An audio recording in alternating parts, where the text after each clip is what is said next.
Hello guys, आज हम study करेंगे मैथमेटिक्स का काफ़ी इम्पोर्टेंट चैप्टर जो कि नंबर सिस्टम है। नंबर सिस्टम को स्टडी करने के लिए हमें टाइप्स ऑफ नंबर की इन्फॉर्मेशन होनी इम्पोर्टेंट है। तो जो नंबर्स हैं वो बेसिकली जितने भी नंबर एग्जिस्ट करते हैं हमारे मैथमेटिक्स के अंदर वो सारे रियल नंबर्स होते हैं। रियल नंबर्स को आगे हम दो पार्ट्स में डिवाइड कर सकते हैं। एक हमारे होते हैं रैशनल नंबर्स और दूसरे होते हैं इर्रेशनल नंबर्स। जो इर्रेशनल नंबर्स हैं उनको हम आने वाली फर्दर वीडियोस में डिस्कस करेंगे। अभी के लिए हम जो टॉपिक है रैशनल नंबर्स, इनको हम डिस्कस करेंगे। तो व्हाट आर रैशनल नंबर्स? हर एक नंबर जो p/q की फॉर्म में एक्सप्रेस किया जा सकता है, जहाँ पे q ज़ीरो नहीं होना चाहिए, उसको हम रैशनल नंबर बोल सकते हैं। फॉर एग्ज़ाम्पल जैसे कि 2 है, तो क्या ये रैशनल है? तो इसका आंसर है यस, क्योंकि हम 2 को 2/1 ऐसे एक्सप्रेस कर सकते हैं। हमारे पास p और q की एग्जैक्ट वैल्यूज़ हैं जो कि एक इंटीज़र है। जो ये दोनों न्यूमिनेटर है, डिनोमिनेटर है, वो दोनों इंटीज़र से बिलोंग करना चाहिए हमारा। फॉर एग्ज़ाम्पल ये माइनस में भी हो सकते हैं, -2/1, तो ये भी एक रैशनल नंबर्स है क्योंकि हम इसको एक्सप्रेस कर पा रहे हैं p/q की फॉर्म में। और इसके अलावा हमारे पास कुछ डेसिमल नंबर भी होते हैं, जैसे कि 1.5 हो गया है ना, तो इसको हम एज अ 3/2 एक्सप्रेस कर पा रहे हैं। तो ये भी क्या हो गया, हमारा रैशनल नंबर हो गया। तो इसको हम रैशनल नंबर्स की कैटेगरी के अंदर लेते हैं।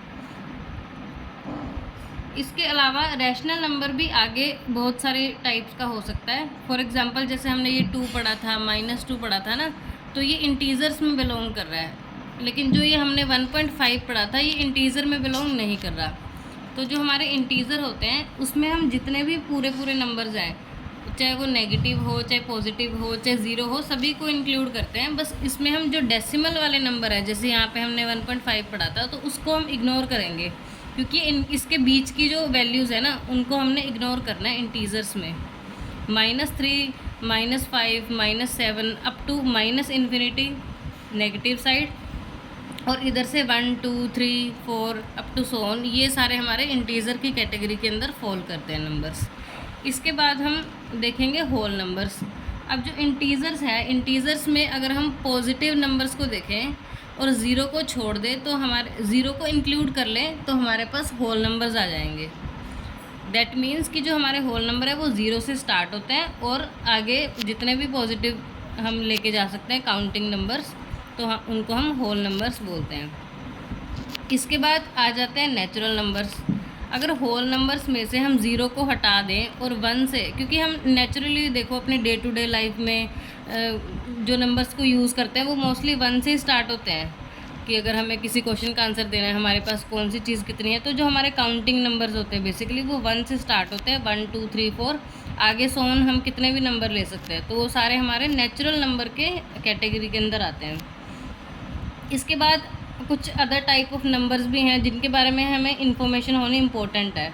For example we have odd numbers. तो ओड नंबर्स वो नंबर्स होते हैं जो 2 के टेबल पे डिवाइड नहीं होते। फॉर एग्जांपल 1, 3, 5, 7, इनको जब आप 2 से डिवाइड करोगे तो आपका कुछ ना कुछ रिमाइंडर बचेगा। मतलब जो रिमाइंडर है वो ज़ीरो नहीं आएगा, 1, 2, 4 कोई भी रिमाइंडर आ सकता है। इसलिए ये जो नंबर्स हैं वो ओड नंबर्स हैं। इसके बाद आ जाता है इवन नंबर्स। इवन नंबर वो नंबर होते हैं जो 2 पे पूरे डिवाइड हो सकते हैं। फॉर एग्ज़ाम्पल 2, 4, 0, 8, ये सब नंबर्स को जब आप 2 से डिवाइड करोगे तो आपका रिमाइंडर ज़ीरो आएगा। तो इसलिए ये नंबर इवन नंबर की कैटेगरी में आते हैं। इसके बाद आपको प्राइम नंबर और कंपोजिट नंबर्स के बारे में पता होना चाहिए। हमारे जो प्राइम नंबर होते हैं वो नंबर होते हैं जो या तो एक के टेबल में आते हैं या फिर सिर्फ अपने टेबल पे जाते हैं। फॉर एग्जांपल 2, 3, 5, 7, 11, इनको अगर आप देखोगे तो ये वो नंबर्स है, अगर या तो वो अपने टेबल पे आएंगे, 7 किसी और के टेबल में अवेलेबल नहीं है, या तो 1 के टेबल में अवेलेबल है, या फिर ये अपने टेबल में आता है, तो इसलिए ये प्राइम नंबर है। और अगर प्राइम नंबर को छोड़ के जैसे ये 4 हो गया, 6 हो गया, 8 हो गया, देखो जैसे 4 2 के टेबल में भी आता है, 1 के टेबल में भी आता है, 4 के टेबल, मतलब ये अपने टेबल से एक्स्ट्रा भी किसी टेबल के अंदर अवेलेबल हैं ये सारे नंबर्स। तो इन नंबर्स को हम कंपोजिट नंबर बोल देते हैं। और अगर हम इसके अलावा 0 और 1 की बात करें क्योंकि इसमें देखो बाकी सभी नंबर्स तो इंक्लूड हो रहे हैं, लेकिन 0 और 1 को हमने ना तो प्राइम में डिफाइन किया ना ही कंपोजिट में। तो इसका मतलब ये है कि 0 और 1 ना तो हमारा प्राइम की कैटेगरी में है और ना ही हमारा कंपोजिट की कैटेगरी में है।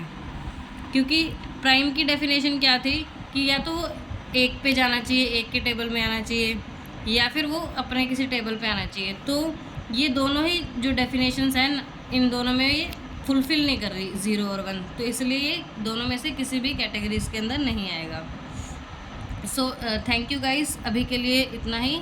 आगे हम इस टॉपिक को आने वाली वीडियोस के अंदर डिस्कस करेंगे। Thank you so much.